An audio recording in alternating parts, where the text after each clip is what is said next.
purpose of the visit was to find some clarifications about the position of NCSE, where exactly does it belong.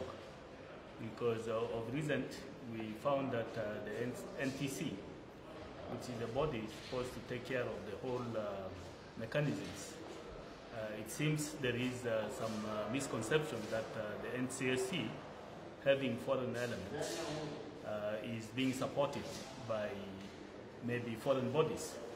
But this is not the case, and so we came to meet the Vice President to seek his intervention and to find out exactly who is responsible for the NCSE. And I think we had a very good meetings, and the Vice President has promised to meet with the relevant authority so that the position of NCSE is clarified as to where exactly does this particular mechanism belongs when it comes to support.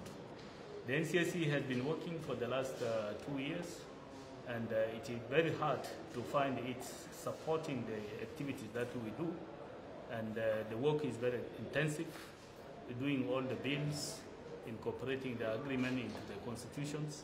So it is a very heavy work that we have been doing, but with the very minimum support.